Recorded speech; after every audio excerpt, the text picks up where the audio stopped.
नमस्कार दोस्तों। कहानियों की श्रृंखला में आज हम मुंशी प्रेमचंद द्वारा लिखित कहानी गुल्ली डंडा सुनेंगे। दोस्तों, अगर आपको मेरा चैनल पसंद आता है तो मेरे चैनल को सब्सक्राइब, लाइक और शेयर कीजिए। तो चलिए सुनते हैं गुल्ली डंडा। हमारे अंग्रेजी दा दोस्त माने या ना माने, मैं तो यही कहूँगा कि गुल्ली डंडा सब खेलों का राजा है। अब भी कभी लड़कों को गुल्ली डंडा खेलते देखता हूँ तो जी लोटपोट हो जाता है कि इनके साथ जाकर खेलने लगूं। न लॉन की ज़रूरत, न कोर्ट की, न नेट की, न थापी की। मज़े से किसी पेड़ की एक टहनी काट ली, गुल्ली बना ली और दो आदमी भी आ गए तो खेल शुरू हो गया। विलायती खेलों में सबसे बड़ा ऐब है कि उनके सामान महंगे होते हैं। जब तक कम से कम 1 सैकड़ा न खर्च कीजिए, खिलाड़ियों में शुमार ही नहीं हो सकते। यह गुल्ली डंडा है कि बिना हर फिटकिरी के चोखा रंग देता है। पर हम अंग्रेजी चीज़ों के पीछे ऐसे दीवाने हो रहे हैं कि अपनी सभी चीज़ों से अरुचि हो गई है। हमारे स्कूलों में हर एक लड़के से 3-4 रुपए सालाना केवल खेलने की फीस ली जाती है। किसी को यह नहीं सूझता कि भारतीय खेल खिलाएं जो बिना दाम कौड़ी के खेले जाते हैं। अंग्रेजी खेल उनके लिए हैं जिनके पास धन है। गरीब लड़कों के सिर क्यों यह व्यसन मढ़ते हो? ठीक है, गुल्ली से आंखें फूट जाने का भय रहता है, तो क्या क्रिकेट से सिर फूट जाने, तिल्ली फट जाने, टांग टूट जाने का भय नहीं रहता? अगर हमारे माथे में गुल्ली का दाग आज तक बना हुआ है तो हमारे कई दोस्त ऐसे भी हैं जो थापी को बैसाखी से बदल बैठे। खैर, यह अपनी अपनी रुचि है। मुझे गुल्ली ही सब खेलों से अच्छी लगती है और बचपन की मीठी स्मृतियों में गुल्ली ही सबसे मीठी है। वह प्रातःकाल घर से निकल जाना, वह पेड़ पर चढ़कर टहनियाँ काटना और गुल्ली डंडे बनाना, वह उत्साह, वह लगन, वह खिलाड़ियों के जमघटे, वह पदना और पदाना, वह लड़ाई झगड़े, वह सरल स्वभाव जिसमें छूत अछूत, अमीर गरीब का बिल्कुल भेद न रहता था, जिसमें अमीराना चोचलों की प्रदर्शन की अभिमान की गुंजाइश ही न थी, यह उसी वक्त भूलेगा जब घर वाले बिगड़ रहे हैं। पिताजी चौके पर बैठे वेग से रोटियों पर अपना क्रोध उतार रहे हैं। अम्मा की दौड़ केवल द्वार तक है, लेकिन उनकी विचारधारा में मेरा अंधकारमय भविष्य टूटी हुई नौका की तरह डगमगा रहा है। और मैं हूँ कि पदाने में वह मस्त हूँ। न नहाने की सुधि है, न खाने की। गुल्ली है तो ज़रा सी, पर उसमें दुनिया भर की मिठाइयों की मिठास और तमाशों का आनंद भरा हुआ है। मेरे हमजोलियों में एक लड़का गया नाम का था, मुझसे 2-3 साल बड़ा होगा। दुबला लंबा, बंदरों की सी लंबी लंबी पतली पतली उंगलियां, बंदरों की सी ही चपलता, वही झल्लाहट। गुल्ली कैसी हो उस पर इस तरह लपकता था जैसे छिपकली कीड़ों पर लपकती है। मालूम नहीं उसके माँ बाप थे या नहीं, कहाँ रहता था, क्या खाता था, पर था हमारे गुल्ली क्लब का चैंपियन। जिसकी तरफ वह आ जाए उसकी जीत निश्चित थी। हम सब उसे दूर से आते देख उसका दौड़कर स्वागत करते थे और उसे अपना गोइया बना लेते थे। एक दिन हम और गया 2 ही खेल रहे थे। वह पदा रहा था, मैं पद रहा था। मगर कुछ विचित्र बात है कि पदाने में हम दिन भर मस्त रह सकते हैं, पदना 1 मिनट का भी अखरता है। मैंने गला छुड़ाने के लिए सब चालें चली जो ऐसे अवसर पर शास्त्र विहित न होने पर भी क्षम्य है, लेकिन गया अपना दांव लिए बगैर मेरा पिंड न छोड़ता था। अनुनय विनय का कोई असर न हुआ। मैं घर की ओर भागा। गया ने मुझे दौड़कर पकड़ लिया और डंडा तानकर बोला, मेरा दांव देकर जाओ। पदाया तो बड़े बहादुर बन के पदने की बेर क्यों भाग रहे जाते हो? तुम दिन भर पदाओ तो मैं दिन भर पदता रहूं। हाँ, तुम्हें दिन भर पदना पड़ेगा। न खाने जाऊं न पीने जाऊं। हाँ, मेरा दांव दिए बिना कहीं नहीं जा सकते। मैं तुम्हारा गुलाम हूँ। हाँ, मेरे गुलाम हो। मैं घर जाता हूँ, देखूँ मेरी क्या कर लेते हो। घर कैसे जाओगे, कोई दिल लगी है। दांव दिया है, दांव लेंगे। अच्छा, कल मैंने तुम्हें अमरूद खिलाया था, वह लौटा दो। वह तो पेट में चला गया, निकालो पेट से। तुमने क्यों खाया मेरा अमरूद। अमरूद तुमने दिया तब मैंने खाया, तुमसे मांगने न गया था। जब तक मेरा अमरूद न दोगे मैं दांव न दूंगा। मैं समझता था न्याय मेरी ओर है, आखिर मैंने किसी स्वार्थ से ही उसे अमरूद खिलाया होगा। कोई निस्वार्थ किसी के साथ सुलूक करता है। भिक्षा तक तो स्वार्थ के लिए ही देते हैं। जब गया ने अमरूद खाया तो उसे मुझसे दांव लेने का क्या अधिकार है। रिश्वत देकर तो लोग खून पचा जाते हैं, यह मेरा अमरूद यूं ही हजम कर जाएगा। अमरूद पैसे के 5 वाले था, जो गया के बाप को भी नसीब न होंगे। यह सरासर अन्याय था। गया ने मुझे अपनी ओर खींचते हुए कहा, मेरा दांव देकर जाओ, अमरूद समरूद मैं नहीं जानता। मुझे न्याय का बल था, वह अन्याय पर डटा हुआ था। मैं हाथ छुड़ाकर भागना चाहता था, वह मुझे जाने न देता था। मैंने गाली दी, उसने उससे कड़ी गाली दी, और गाली नहीं, 2 एक चांटा जमा दिया। मैंने उसे दांत काट लिया। उसने मेरी पीठ पर डंडा जमा दिया। मैं रोने लगा।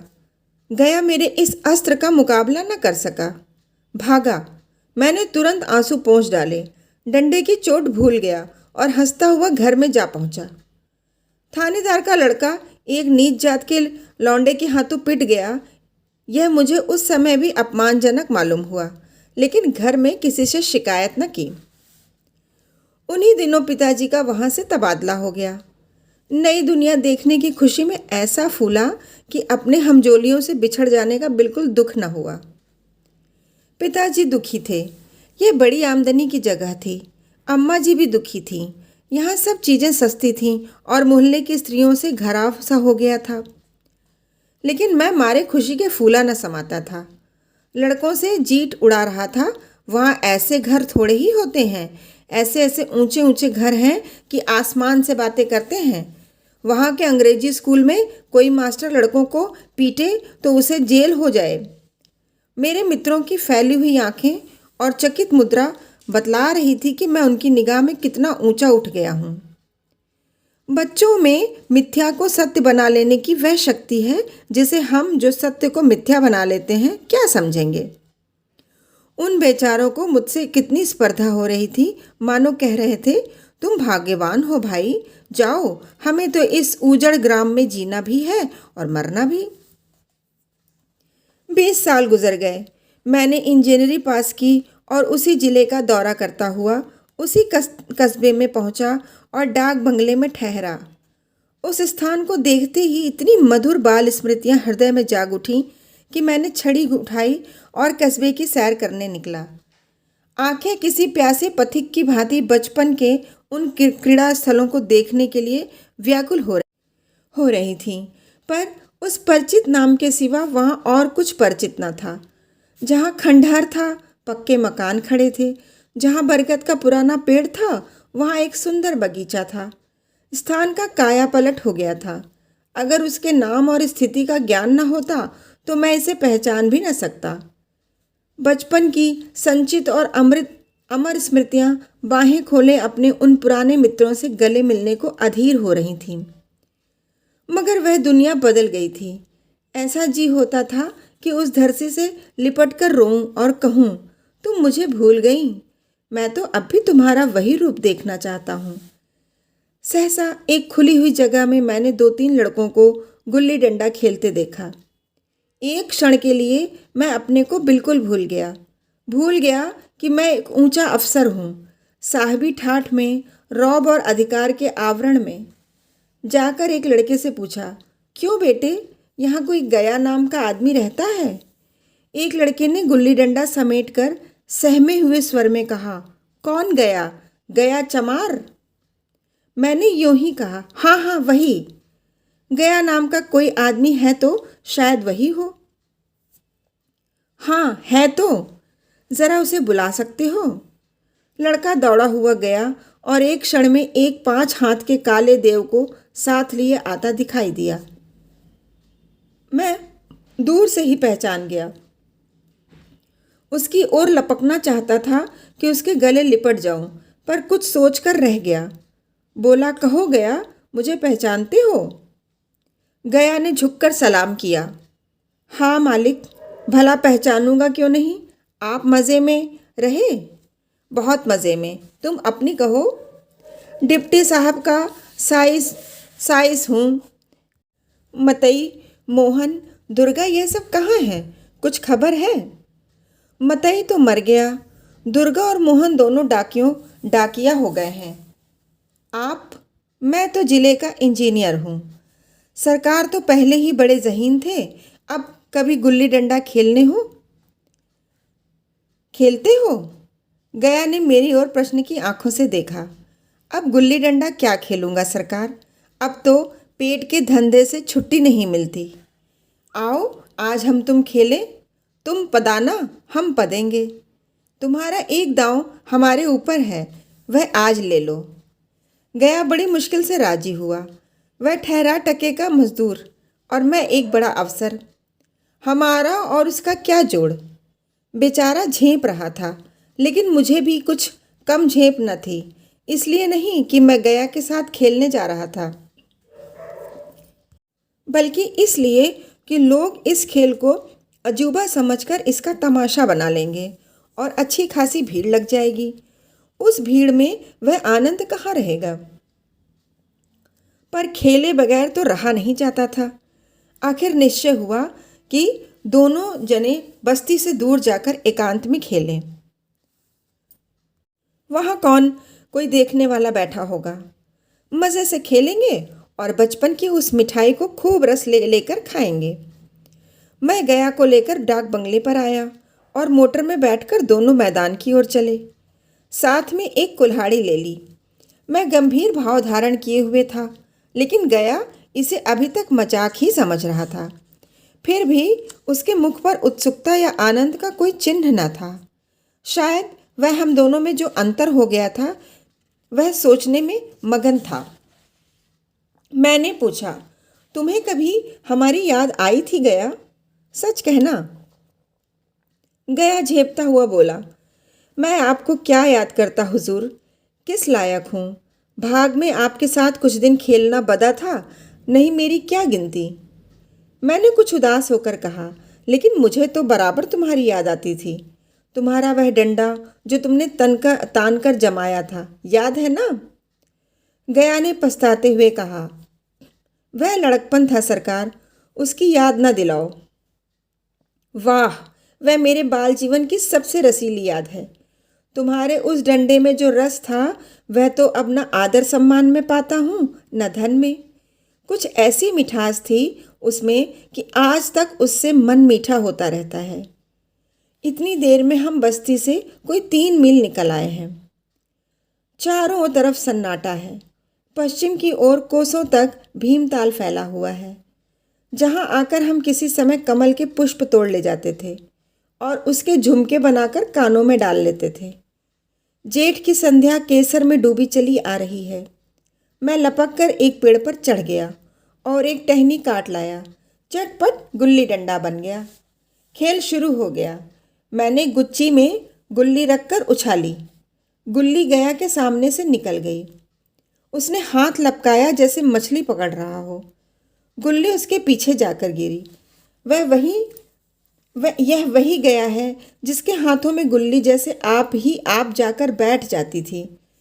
वह दाहिने बाएं कहीं हो, गुल्ली उसकी हथेलियों में ही पहुंचती थी, जैसे गुल्लियों पर वशीकरण डाल देता हो।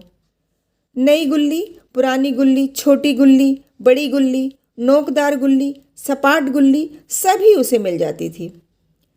जैसे उसके हाथों में कोई चुंबक हो जो गुल्लियों को खींच लेता हो। लेकिन आज गुल्ली को उससे प्रेम नहीं रहा। फिर तो मैंने पदाना शुरू किया। मैं तरह तरह की धांधलियाँ कर रहा था। अभ्यास की कसर बेईमानी से पूरी कर रहा था। हुच जाने पर भी डंडा खेले जाता था। हालांकि शास्त्र के अनुसार गया की बारी आनी चाहिए थी। गुल्ली पर जब ओछी चोट पड़ती तो वह ज़रा दूर पर गिर पड़ती। मैं तो झटपट उसे खुद उठा लाता और दोबारा टांड लगाता। गया यह सारी बेकायदियाँ देख रहा था पर कुछ न बोलता था, जैसे उसे यह सब कायदे कानून भूल गए। उसका निशाना कितना अचूक था। गुल्ली उसके हाथ से निकलकर टन से डंडे में आकर लगती थी। उसके हाथ से छूटकर उसका काम था डंडे से टकरा जाना। लेकिन आज वह गुल्ली डंडे में लगती ही नहीं। कभी दाहिने जाती है, कभी बाएं, कभी आगे, कभी पीछे। आधे घंटे पदाने के बाद एक बार गुल्ली डंडे में आ लगी। मैंने धांधली की। गुल्ली डंडे में नहीं लगी। बिल्कुल पास से गई, लेकिन लगी नहीं। गया ने किसी प्रकार का असंतोष न प्रकट किया। न लगी होगी। डंडे में लगती तो क्या मैं बेईमानी करता? नहीं भैया, तुम भला बेईमानी करोगे? बचपन में मजाल था कि मैं ऐसा घपला करके जीता बच जाता। यही गया गर्दन पर चढ़ बैठता। लेकिन आज मैं उसे इतनी कितनी आसानी से धोखा दिए चला जाता था। गधा है, सारी बातें भूल गया। सहसा गुल्ली फिर डंडे में लगी और इतने जोर से लगी जैसे बंदूक छूटी हो। इस प्रमाण के सामने अब किसी तरह की धांधली करने का साहस मुझे इस वक्त भी न हो सका। लेकिन क्यों ना एक बार सच को झूठ बनाने की चेष्टा करूं? मेरा हरज ही क्या है? मान गया तो वाह वाह, नहीं तो दो चार हाथ पदना ही तो पड़ेगा। अंधेरे का बहाना करके जल्दी से गला छुड़ा लूंगा, फिर कौन दांव देने आता है। गया ने विजय के उल्लास में कहा। लग गई, लग गई, टन से बोली। मैंने अनजान बनने की चेष्टा करके कहा, तुमने लगते देखा? मैंने तो नहीं देखा।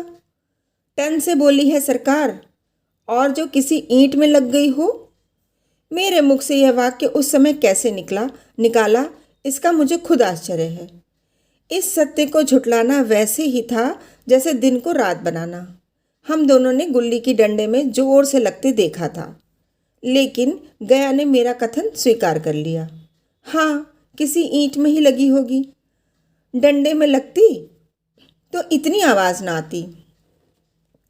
मैंने फिर पदाना शुरू कर दिया, लेकिन इतनी प्रत्यक्ष धांधली कर लेने के बाद गया की सरलता पर मुझे दया आने लगी। इसलिए जब तीसरी बार गुल्ली डंडे में लगी तो मैंने बड़ी उदारता से दांव देना तय कर दिया। गया ने कहा, अब तो अंधेरा हो गया भैया, कल पर रखो। मैंने सोचा कल बहुत सा समय होगा, यह न जाने कितनी देर पदाए, इसलिए इसी वक्त मामला साफ कर लेना अच्छा होगा।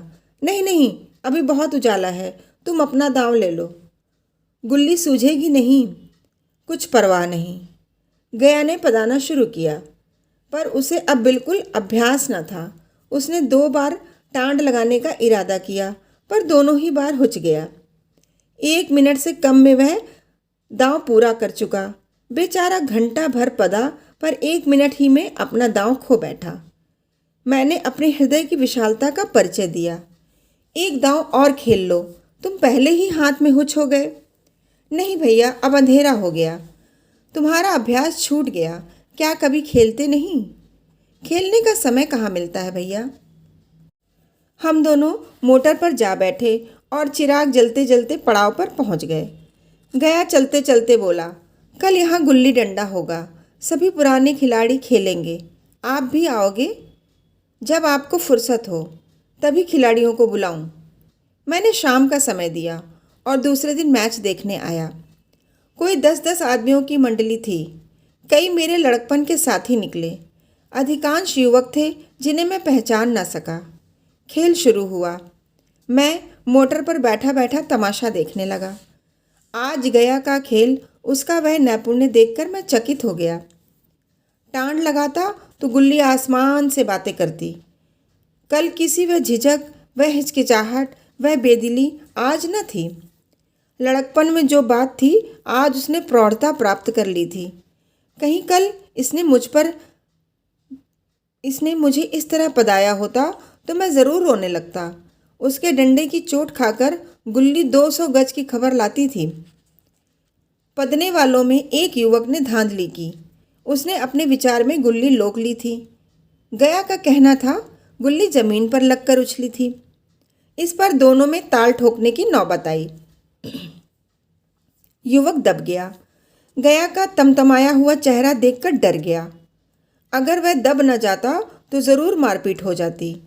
मैं खेल में न था, पर दूसरों के इस खेल में मुझे वही लड़कपन का आनंद आ रहा था जब हम सब कुछ भूलकर खेल में मस्त हो जाते थे। अब मुझे मालूम हुआ कि कल गया ने मेरे साथ खेला नहीं, केवल खेलने का बहाना किया। उसने मुझे दया का पात्र समझा। मैंने धांधली की, बेईमानियाँ की, पर उसे ज़रा भी क्रोध न आया, इसलिए कि वह खेल न रहा था, मुझे खिला रहा था, मेरा मान रख रहा था। वह मुझे पदाकर मेरा कचूमर नहीं निकालना चाहता था।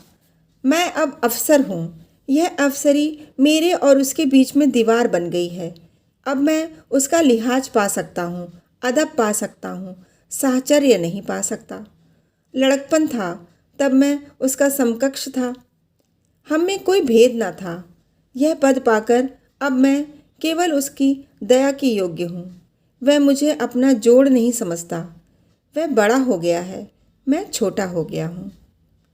धन्यवाद।